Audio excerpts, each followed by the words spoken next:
this is the start of our monthly theme. No po?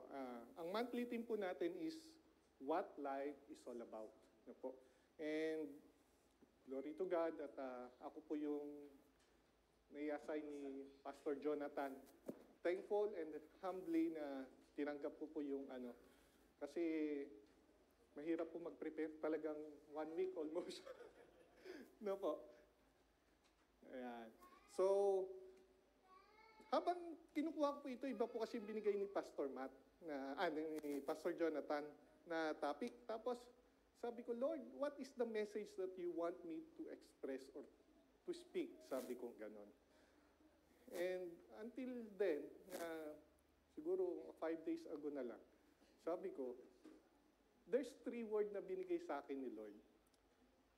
And hindi na napunta dun sa topic instead na but related dito sa ating monthly theme, what life is all about. No? Sabi ganon, itakal ko daw yung life. What is life? No, marami po kasi minsan nakakalimutan natin, ano nga ba yung buhay? No? And I'm so thankful, sabi ko na ito yung nagbigay sa akin. At dinagdagan ko ng research at tinignan ko yung 3 words na binigay ko. And sa pagpapatuloy natin, samahin niyo po ako sa may panalangin pang mawala po ang aking kaba. Amen. Hallelujah, Lord God, Diyos na makapangyarihan sa lahat. Lord, sa aming sa aking paghahatid ng mensahe na ito, Panginoon, dito sa pulpit ko, Panginoon, ay tinalaga mo. Ako, Lord, ay nagpapakumbaba at patuloy ako, Lord, na tumatago sa iyong likuran ko, Panginoon, upang ang tanging boses at salita mo lamang, Panginoon, ang siyang aming mapakinggan naman. At lahat, Lord, na lalabas sa aking bibig ay ituturing po namin na galing sa iyo. Balutin mo po ako ng banal na Espiritu at ako po ay mahina, ikaw po ay nagpapalakas, Panginoon Jesus. At ang makita, marinig, Panginoon, ay ang tanging mensahe na nais mo pong marinig namin lahat. Panginoon, isa pa po, ngayon pa lamang ay tinatagap na namin ang victory, Lord God, ng may mensahe ng araw na ito po, Panginoon. Sa iyo ang kapurihan, kapasalamatan, magpakailanman. In Jesus' name. Amen. Mic na lang. Sige. Amen. So, yan. What life is all about? Ano nga ba yung buhay? No? Natanong na ba natin to? Or, pangkaraniwan po sa Kristiyano, malalaman na po kaagad nila what life is all about. Kaya sabi ko, dito sa church, hindi na mahirap maipaliwanag. Pero pagdating sa mga siguro nakikinig na iba o bago mananampalataya, maybe hindi pa masyado nilang napag-iisip-isipan. Ano nga ba ang buhay? No po? What life is all about? Ito po ang aking key verse na binigay. John 11:25 and 26. Sabi po diyan, Jesus said to her, to kay Martha, sabi niya, I am the resurrection and the life. The one who believes in me will live even though they die. And whoever lives by believing in me will never die. Do you believe in this? Sabi ng Panginoong Jesus. So ang ganda, kaya hinighlight ko po dyan, sabi ni Lord, I am. Sabi ni Jesus, ako, sabi niya, ako ang resurrection, ako ang muling pagkabuhay, at ako rin ang buhay. No? Amen. Very good, Kali. Amen. Sabi dito, ito yung first word na binigay sa akin ni Lord. Sabi ko, Lord, tinatanong siya, what life is? Ano nga ba ang buhay? Sabi ni Lord, life is a journey. This is the first word that I received. No? Journey. Sabi po dito na, yung journey pala is an act of traveling from one place to another. So, ibig sabihin, yung buhay natin, we will going to travel. We're going somewhere else. No? So, ibig sabihin, yung buhay natin ngayon dito, hindi pa ito yung ating destination. Amen? So, napakaganda. No po? Life is a journey. We are traveling in this world. Kumbaga, stopover lang pala tayo dito sa mundo. Amen?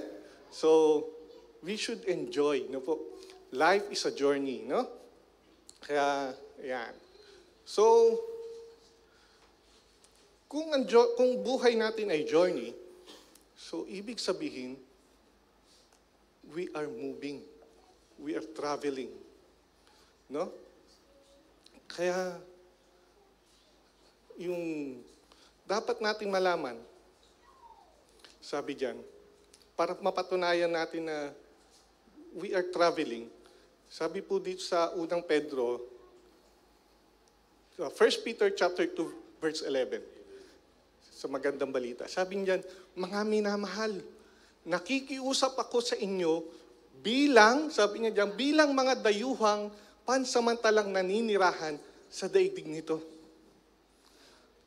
So we are, yung sinasabi ni Peter, tayo yung dayuhang pansamantalang naninirahan sa daigdig na ito. Amen? That is our life. We have the temporary life here. Amen? So, sabi niya, dayuhang pansamantalang naninirahan. So, ibig sabihin, meron pala akong tirahan na darating. No? Kaya ang sabi ni Jesus Christ sa John 14, 2 and 3, pag alis niya, aalis ako, pupunta ako sa Ama upang ipaghanda ko kayo ng matitirahan. Amen? So tayong mga Kristiyano, tayong kumikilala, tumanggap kay Kristo Jesus, meron tayong tirahan sa ating pupuntahan. Amen? Doon sa lugar ng Ama. That is life. Merong buhay. No po? Kaya yung buhay natin dito, temporary, dayuhan tayo, at meron tayong permanent life sa susunod na destinasyon. Amen? So, journey. No po? Ngayon, ito po ngayon yung magandang nakita ko. So, journey is traveling from one place to another. So, journey, pag may journey, there's destination. Kapag Kristiyano ka, hindi na lang yung journey ngayon ang ating tinitignan. Meron na tayong tinitignan ngayon na destinasyon. We are looking forward where we are going to be. Amen? Nung kasi hindi pa ako nakakakilala, hindi pa ako tumatanggap kay Kristo. Ewan ko lang po sa inyo kung ganun din. I am more about on my journey. Gusto kong maging memorable, gusto kong maging kilala, gusto kong gumawa ng mabuti. It's all about me. Hindi ako tumitingin doon sa ano nga ba yung destinasyon ko. Kasi ang tinitignan ko, ang buhay ko, dito lang sa lupa. Hindi na ako nakatingin doon sa pupuntahan ko. Amen? Nakakalimutan natin na ang journey, there is a start and there is destination. From B to D. From birth to death. Paano naman yung C? Who is on the middle of B to D? No? Nakalimutan natin. Kasi kapag makamundo ka pa, focus ka sa journey. Gusto ko, kilala ako. Gusto ko mayroon akong may iwan na legacy, na alaala sa tao. Gusto ko gumawa ng mabuti. Puro sarili mo.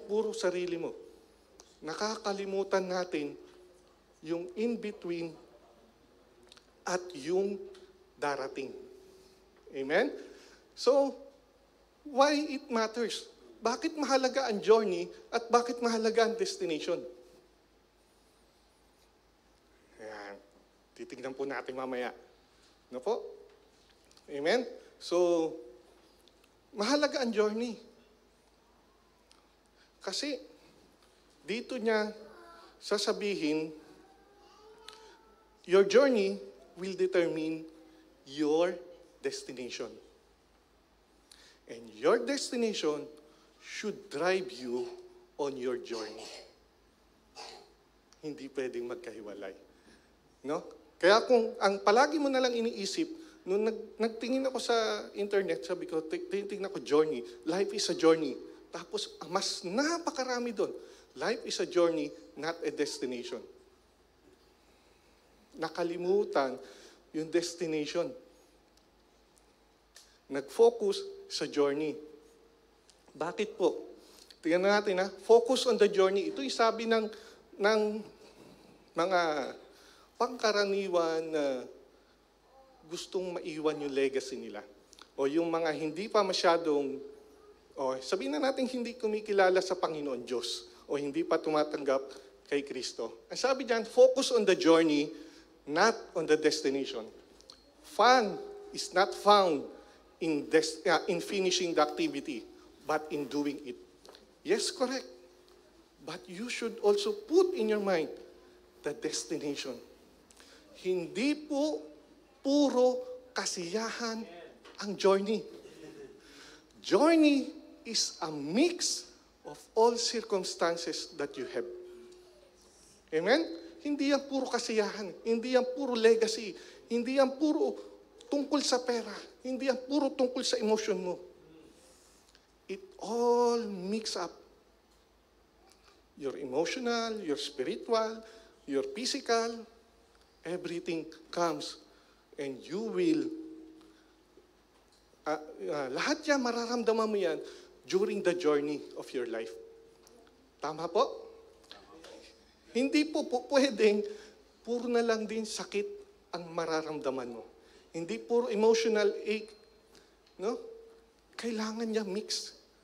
Merong masaya, may malungkot. Lahat yan ipaparanas sa iyo ng Panginoon Diyos. Ngunit kung hindi ka pa kumikilala sa Diyos, sigurado ako, ang nanaisin mo lang palagi ay ang saya. Kaya kapag nakaranas ka ng problema, ng kapighatian, ng kabiguan, doon ka na panay reklamo. Mas na-magnify ngayon ang problema, ang mga negatibong bagay na nangyayari sa iyo. Bakit? Kasi nawala na sa isip mo, saan ba talaga ako papunta? Amen? Tingnan natin yung Kristiyano, yung Christian aspect naman. Sabi diyan, journey only becomes a journey when you are clear about the destination. Bakit? Otherwise, it's just aimless wandering. Kaya kung nandito ka ngayon, panay ka lang journey nang hindi mo alam saan ang destination mo, ibig sabihin, nag-i-stroll ka lang. Walang direksyon ang buhay mo. Kung saan ka masaya, dito ka. Kung saan ako papunta, doon lang ako. Dito, maganda dito. Masaya dito, dito ako. Dito maganda yung trabaho dito ako pupunta. It's good. Di ba? Yun naman yung natural na hinahanap natin. But put it in mind that you have clear destination. Or else, you will be wandering on your life. But if you have the clear destination, anuman yung dumadating sa iyo, you will focus on the finished destination of yourself. Amen?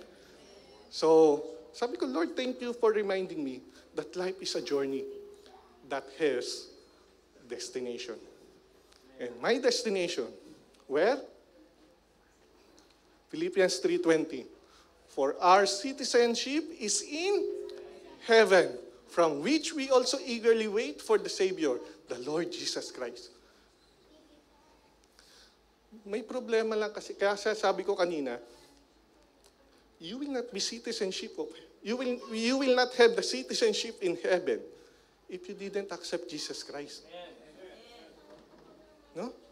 Kailangan mo i-accept si Jesus Christ to become for you a citizen of heaven.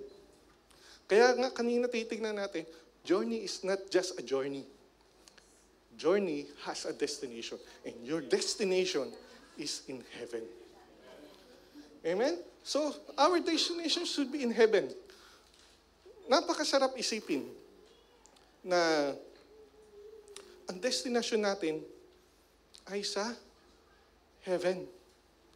So anuman yung dinaranas mo dito ngayon, anuman yung mga naging pagsubok natin, anuman yung naging experience natin, masaya, malungkot, mix up,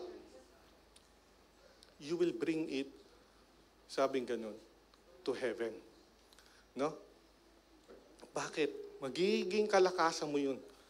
Kasi, ang kailangan sa heaven ay yung mga anak ni Kristo. For you to become na maging children of God, John 1:12, no? Kailangan mong tanggapin si Kristo bilang iyong Diyos at sariling tagapagligtas. So that, sabi ganun, bibigyan ka ng karapatan na maging anak ng Diyos. So clear. So sabi ko, thank you Lord for giving me the word journey. In this journey, we need to know and accept Jesus Christ as your Lord and Savior.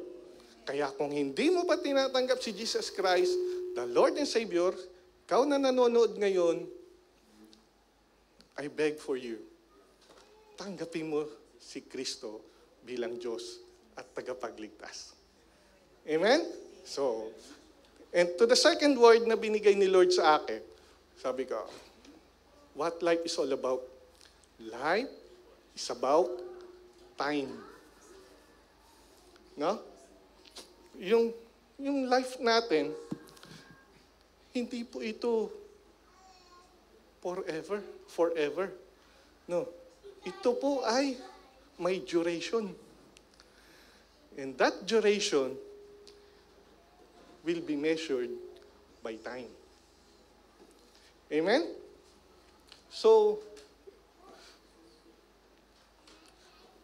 if we have duration on the time, ibig sabihin yung journey natin dito sa mundo, if we have the duration, kailangan natin gawin lahat ng bagay na yon within the duration time na ibinigay sa atin.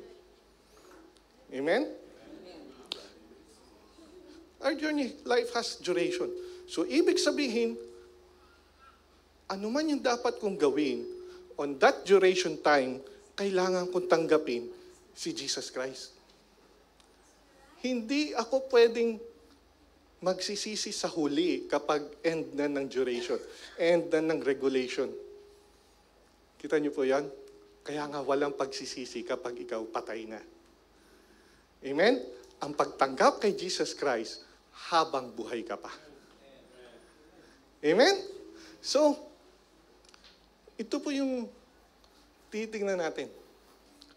Proverbs 27:1. Sabi diyan, do not boast about tomorrow, for you do not know what a day may bring. Huwag mo sabihin, bukas gigising ako malakas. Bukas, mamamasyal kami. Bukas na lang ako tatanggap kay Kristo. Bukas na lang ako magpapabautismo. Huwag mong, ano ba sabi, ipagmayabang? O huwag mong kukunin. We didn't know until when is our time in this world. In short, hindi mo alam kung hanggang kailan ang duration mo dito sa mundo. It is a great reminder from God that while we still have the time, do the right way. Amen? Meron tayong time para tanggapin si Kristo.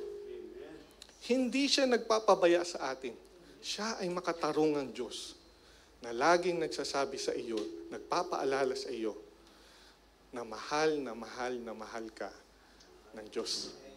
Amen? Yeah.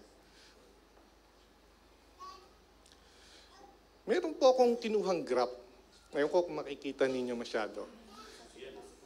No? Sa gilid po is the strength index and sa bottom po is the age. Ito po kasi ay hamon. Habang at the 10 years old, papalakas ka pa pala ng papalakas ang ating katawan. Tama po ba? At the age of 30, ito po yung pangkaraniwan, hindi naman po applicable sa bawat individual. Ito po yung pangkaraniwan nangyari. At the age of 30, nare-reach mo na pala yung full strength ng buhay mo. Amen? Tapos pag dating pala ng 30, going onwards, yung lakas mo pala, pababa na ng pababa. Pabawas na ng pabawas. No. So ibig sabihin, we didn't know until when is our duration at that time. But the good thing is, sabi ko po dyan, on those years, anong edad ka na ba ngayon? 50? 40? No? Kailan mo tinanggap si Kristo? Ano? Sa 40 ka ba? Sa 50 ka ba nung tinanggap mo na si Kristo? Kung kailan pababa na yung lakas mo? Amen? Sabi nga nila, life begins at 40. Amen? Pero may bago po ngayon. Maintenance starts 40. Amen? Ibig sabihin, 35 na, kita mo, pababa na. Ibig sabihin, pababa ng pababa ang health strength natin. Kaya ngayon, ito po ngayon yung tanong. Kaya ko pinakita yung graph. When is the time you are going to give your life to Jesus? Kailangan mo i-declare ang iyong faith kay Jesus. Kaya sabi ko, Lord, thank you for reminding me the time that I have right now. No?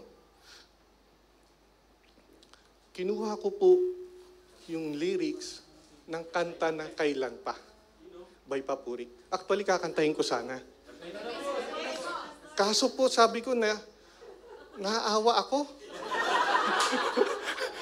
Naaawa ako sa sarili ko kasi alto ako eh. No po. Kaya sabi ko,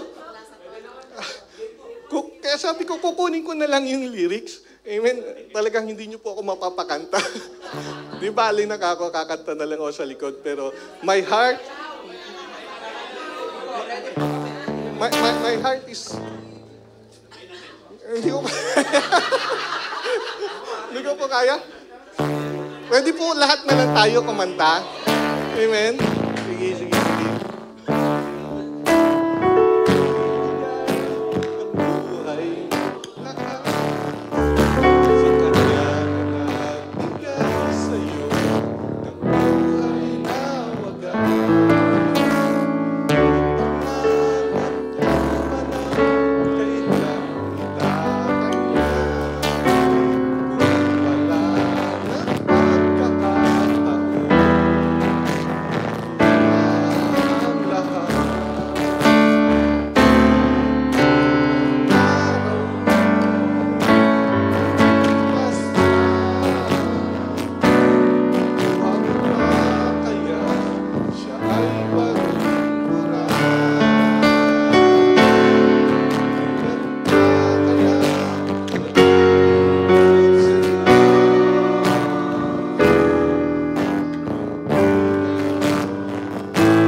palakpakan ninyo. Glory to God. Natutuwa kasi ako, sabi kong ganun, thank you Lord for reminding us that our time, while we still have the time, bakit hindi ko pa ipaglingkod sa Diyos? Amen? So lahat po tayo, may kanya-kanya tayong inilaan na trabaho ng Diyos. Amen? Hindi mo alam, baka ikaw minsan makapagdala ka ng isang kaluluwa. Maybe yun na yung trabaho mo kay Lord. Or maybe, kahit nasabi mong ganun, simple lang, nasa multimedia ka, nagluluto ka, sumasama ka sa Bible study, they are all good works for God. Sabi ganun, ang mahalaga dito, God is reminding you to give your time to God. Hindi tayo Kristiyanong baby. Hindi tayo Kristiyanong cute na matagal na. Amen? So lahat tayo, we should be reminded that we need to serve God. Kailan ka maglilingkod kay Lord? Kung mahina ka na, kaya nga pinakita natin kanina, yung edad mo, pag ganito, pababa. Yung lakas mo, pahina. Kailan pa ibibigay yung lakas? It is a good challenge from God. And good reminder from God. Use your strength. Use your ability, your skills to serve God. Amen? So, that is the second word from God na binigay sa akin. And the third word, yung pangatlo, life is all about choices. Binigyan tayo ng Panginoon Diyos ng mga pagpipilian sa buhay. Hindi ka minamanduhan ng Diyos kung ano ang gagawin mo. God gave us all the free will. Ang gandang reminder ni Lord, hindi kita ginawang robot para paglingkuran o sambahin ako. Dahil mas magiging sweet kapag kusang loob mo, tinanggap, pinaglingkuran, sinamba ang buhay na Diyos. Amen? Kaya yung pagsamba mo kay Lord, yung pagpapasalamat mo kay Lord, hindi na dapat sa pilitan. Hindi na dapat yung, halika na, magsimba ka. Halika na, magpuri tayo sa Panginoon. Dapat mayroon ka ng pusa. Because that is one of the sweetest thing that you can offer to the Lord. Your free will. To glorify Lord and to give Him thanks. Amen?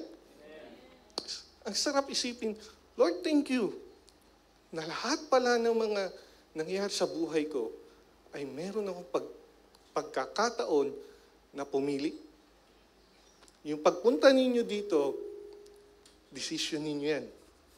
Meron nag-influensya sa inyo, but the final decision is still on you. Amen? Life is about choice. Tiyan mo yung tatlong word, ha? Life is about choices in your journey during your time. Amen? You have the journey, you have the time, and those in it, you have the choices. Diba? Kaya napakabuti ng Diyos na binibigyan niya tayo ng choice. Kasi before pa, may plano na ang Diyos. But even the start of the humanity, start from Adam and Eve, nagbigay na siya ng choice. Sinabi na ni Lord, kainin na ninyo lahat ng gusto nyong kainin bungang kahoy, wag lang yung bungang kahoy na nagbibigay ng karunungan, kaalaman, tungkol sa mabuti at sa masama. Amen? Pero pinili pa rin nila yung kaisa-isang bawal. Ganun katigas ang ulo ng tao. Amen? So, sa kabila nun, pinakita pa rin ng Diyos ang kanyang pagmamahal. Naghanda pa rin siya ng kapatawaran para sa lahat ng gustong sumamba, maniwala, manampalataya sa Kanya. Ito ay sa mga taong gusto lamang sumamba, sumampalataya sa Kanya. Amen? So, you have the choice. Kung kikilala ka ba, sasamba ka ba, tatanggap ka ba kay Jesucristo bilang Diyos at tagapagligtas? Or hindi? No po. Kaya yan. Life is about choices in the journey during your lifetime. Your life is the sum result of all choices you make, both consciously and unconsciously. Sabi po yan ni John Maxwell. No? Bakit ganun? Ibig sabihin, kung ano ka ngayon, kung ano tayo ngayon, it is the result of the choices that you made before. Amen? Kaya kung ang sitwasyon mo ngayon, puro hinanakit, puro paninisi, puro negatibo, it is the result of the choices you made before. Pero kung meron ka ngayon, puro positibong bagay, it is also the choices that you have made before. Kung meron kang puso mapagpasalamat ngayon, because you have the choices to do it. Tama? Yung kasi yung pinili mo. Amen? Hindi naman natin mababago ang sirkumstansya ng mundo. Ang mababago mo ay kung ano ang magiging reaction mo sa nangyayari sa paligid mo. Amen? Tignan natin Deuteronomy 30 verse 15 to 20. Sabi diyan, "See, I have set before you today life and good, death and evil.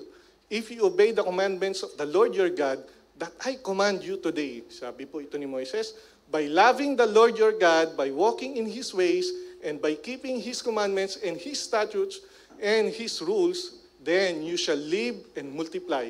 And the Lord your God will bless you in the land that you are entering to take possessions of it.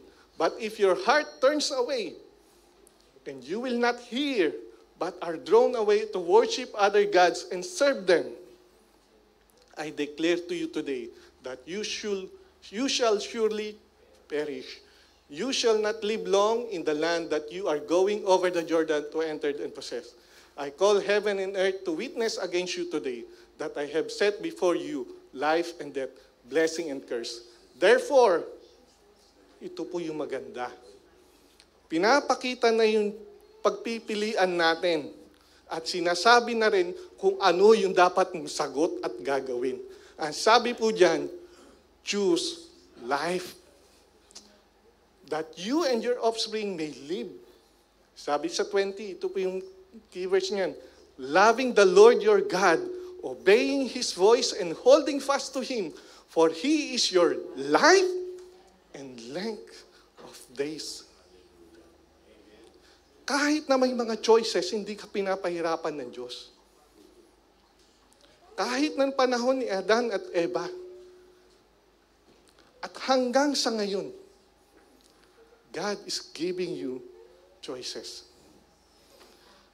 You should be intelligent enough to choose the right one.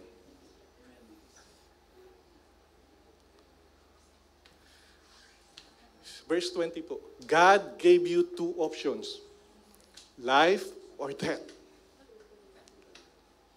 Sabi po niya, choose life. Sinasabi na kaagad yung sagot, kaya wag na matigas ang ulo. Amen? Piliin na kung ano yung tama. No po? So, yan po yung tatlong word na binigay ni Lord.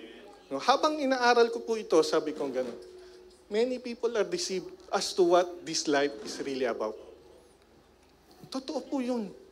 Sabi ko nga, yung mga hindi pa nakakakilala o kumikilala sa Diyos o namumuhay bilang Kristiyano, they are deceived. Kung ano ba ang ibig sabihin ng buhay sa kanila. Marami na po tayong narinig. Tanungin mo po yung hindi pa kumikilala sa Diyos, ano ang buhay? Hindi, ganito na lang ako eh. Okay na ako dito. Mamamatay na lang ako dito. Para bang enough na ako dito sa buhay ko nito. Parang ang tingin nila, ang buhay ay nandito lang sa lupa. Nakalimutan na nila yung destinasyon. Nakalimutan na nila yung second life. Ano? Kaya, mahirap po kapag ikaw hindi ka kumikilala sa Diyos. Kaya, yung mga tao, may ginagamit si Lord para ako din noon ay makakilala kay Kristo.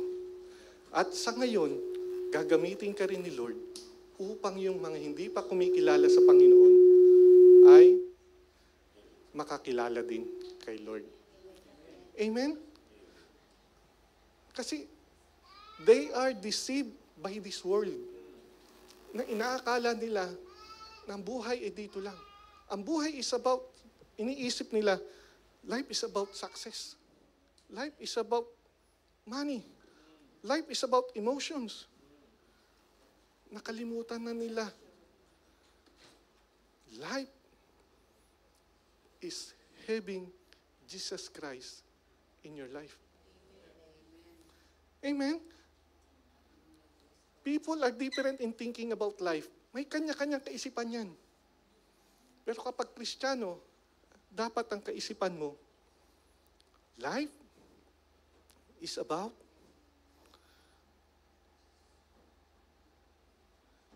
Jesus. Amen? Kung Kristiyano ka na, isipin mo na, more on Jesus, nothing of me. Dati, sabi mo, more on Jesus, less of me. Pero hindi pala ganun. All for Jesus, nothing of me. So, ibig sabihin, life is all about Jesus. Amen? So, napakaganda. Sabi ko, Lord, yung pala lahat ng mga sinabi mo sa akin, it all boils down under your name, Jesus. So the life what we have here, what we are having right now, is all about Jesus. Tingnan natin ha. Bakit? Kasi lahat ng meron ka ngayon, all your possessions, even your family, here on this world, they will all perish. Walang matitira. Amen? Kahit na yung lakas mo, kayamanan mo, kagalingan mo, skills mo, lahat yan mawawala. Ang matitira lang between you and Jesus. Ngayon, kung wala ka pang Kristo sa buhay mo, papaano ka ngayon magkakaroon ng buhay? Wala. Tama? Kaya napakahalaga malaman mo, all my life, all our life, it's about Jesus. Amen? Genesis 1:26, sabi diyan, ito yung titingnan natin sa sa 3-minute gospel. The plan of God towards humanity, sabing ganun, is for us to have the fellowship with Him. Kaya kanya tayo create. Tama? Sa John 1:26, sabi niya, let us make man in our image after our own likeness. Kaya hindi niya ginawa ang tao kamukha ng mga hayop, kamukha ng halaman. Ginawa niya tayo on His own image for Him to have the fellowship with us. Amen? Sabi diyan,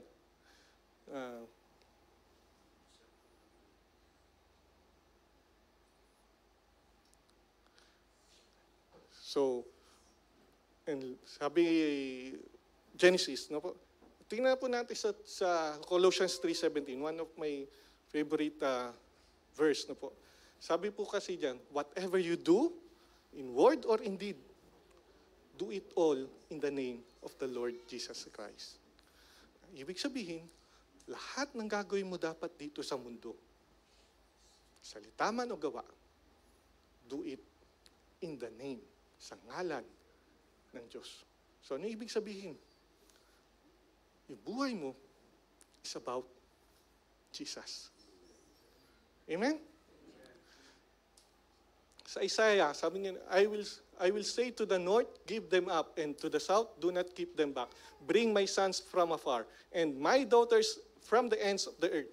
Everyone who is called by my name, sino man ang tumawag sa pangalan ng Panginoong Diyos, sabi niya, I have created them for my glory. Tumatawag ka ba kay Jesus Christ? Tumatawag ka ba sa Panginoong Diyos? Then God created you for His glory. So your life is created for His glory.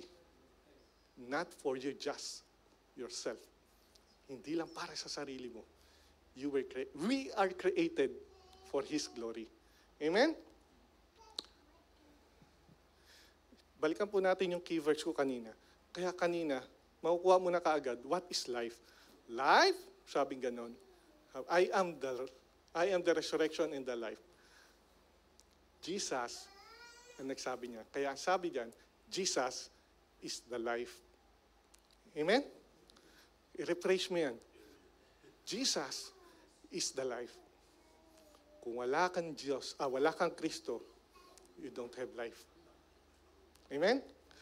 The meaning of life according to that word, God's word, is to know God as He really is. And to enjoy Him and all that He is for us in Christ. Hindi po malungkot ang Kristiyano. Masaya ang Kristiyano. Amen? And to reflect in this dark world some of the light that has shown to us when Christ, the very Son of God, died in our place. Namatay si Kristo para sa atin. Amen? That we might know, ito po yung pinaka dahilan bakit tayo create. That we might know God and enjoy God. Amen? Even dito sa earth, we can enjoy Jesus Christ in our life. Amen? Balikan natin yung tanong kanina. Journey or destination? What matters? Anong mahalaga sa dalawa? Destination? Yun yung pinili ko din kanina eh.